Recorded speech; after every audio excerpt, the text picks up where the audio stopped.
Now I am going to make an inductor. I have an insulated wire over here and I have a pencil. So I take this wire and wrap it around the pencil and then I remove it from the pencil.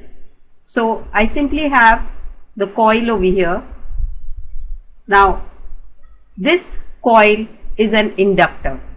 So it's so simple to make an inductor, but this simple inductor is a very important circuit element, because today we are going to talk about alternating voltages applied to an inductor, and this inductor can actually block or oppose alternating current flowing through it.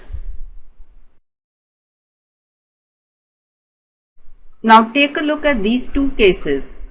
In the first case, we have an inductor which is connected to a DC supply, and in the second case we have an inductor which is connected to an AC supply.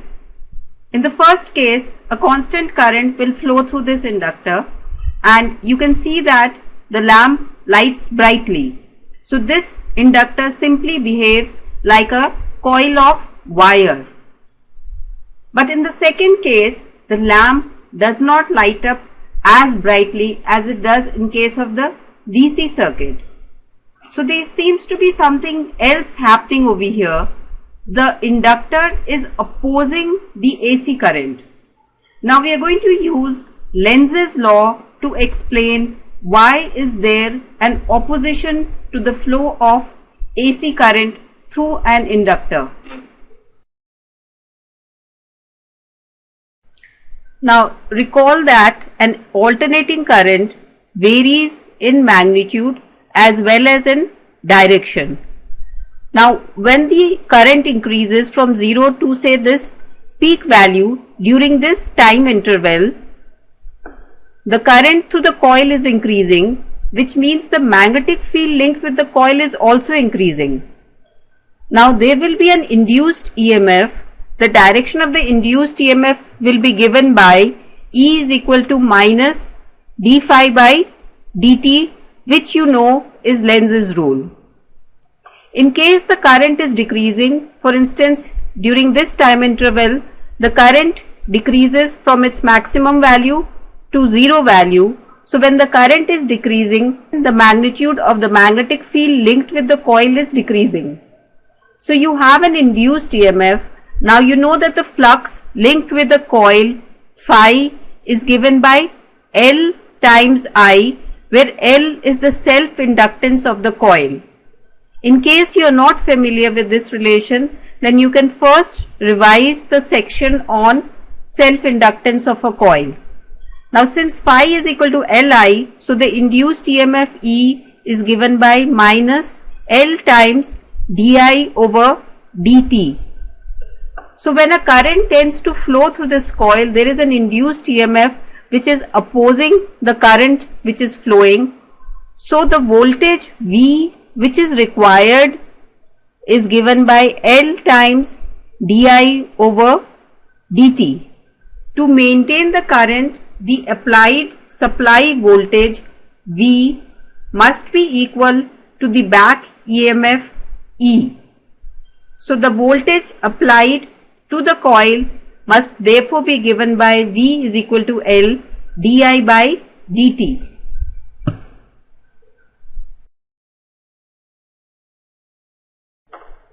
So now as an AC current flows through the coil, we want to find a relation between this current and the voltage across the coil.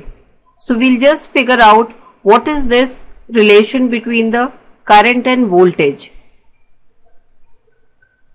Now to do that, let's first look at the mathematical expressions.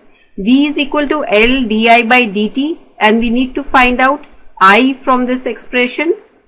So di by dt can be written as V over L, and V is given by Vm sin omega t, where Vm is the peak value of the voltage and omega is the angular frequency.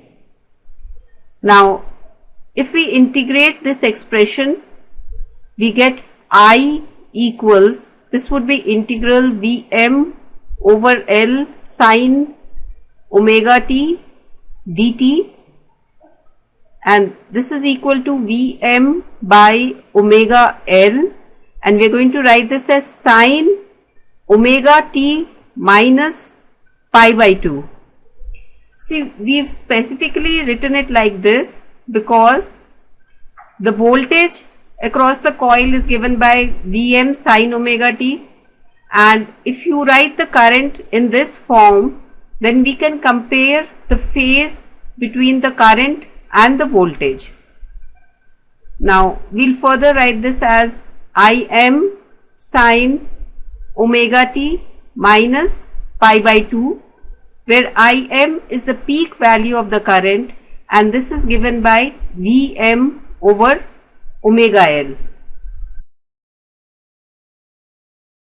So you can see that if the voltage V is Vm sine omega t, the current through an inductor can be written as I equals Im sine omega t minus pi by 2. Now let's look at this expression a little closely. Im is equal to Vm by omega L, and we will write this as Vm by XL, where XL is the inductive reactance. So you know by Ohm's law that the current I is equal to V by R, where R is the resistance. Similarly, for an AC voltage, we have a relation between the peak value of the current and the peak value of the voltage as Im equal to Vm over XL. So this is like a resistance, and this has units of ohm, and its SI unit is ohm. Now since XL is equal to omega L, so the inductive reactance is proportional to the angular frequency omega. If I were to plot a graph of XL against the frequency, you know that omega is equal to 2 pi f, the frequency. So you have a line which passes through the origin, because as the frequency increases, the value of the reactance will also increase, which means if you have a DC current for which the frequency is 0, XL is 0. So the inductive reactance offered by a DC current is 0.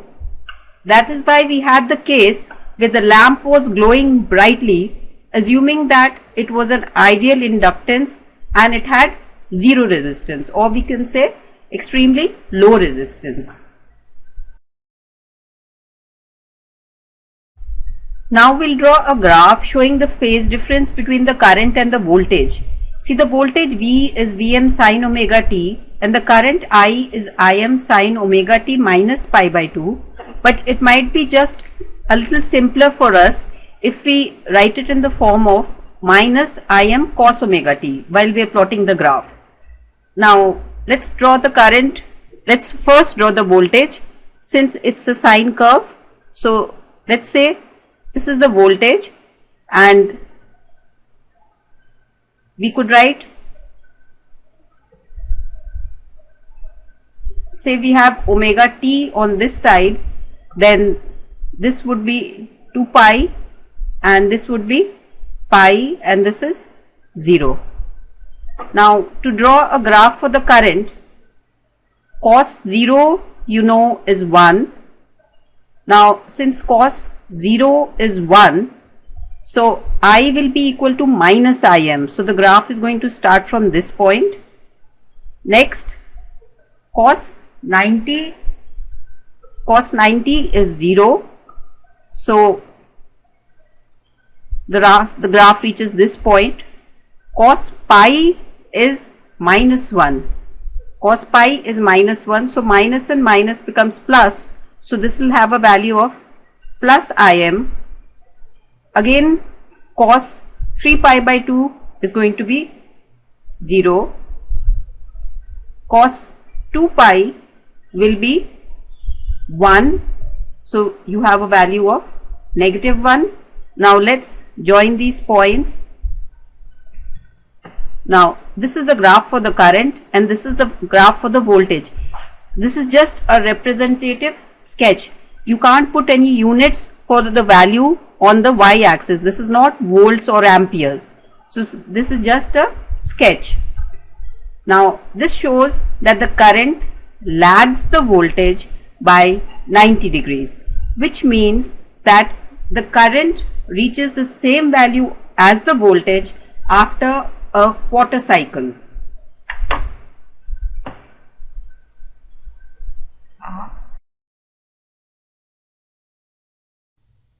Now we'll draw a phasor diagram for a pure inductor. So for V equal to Vm sin omega t, this would be omega t and the magnitude of this vector is Vm. So for V equals Vm sin omega t, the current would be lagging the voltage by 90 degrees. This difference is pi by 2 or 90 degrees, and this is the current I whose amplitude is Im.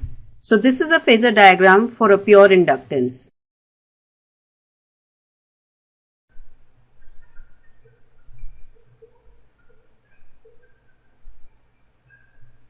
SI unit of inductance is Henry. SI unit of inductive reactance is ohms. A back EMF is produced in an inductor due to a changing magnetic field which is produced due to the alternating current. Inductors oppose high frequencies more than lower frequencies. The voltage phasor leads the current phasor.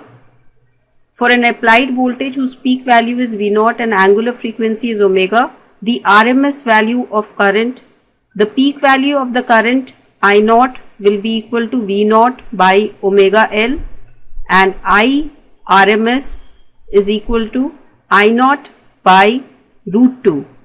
In case you are not familiar with RMS values, you can listen to the lesson titled RMS value of alternating current.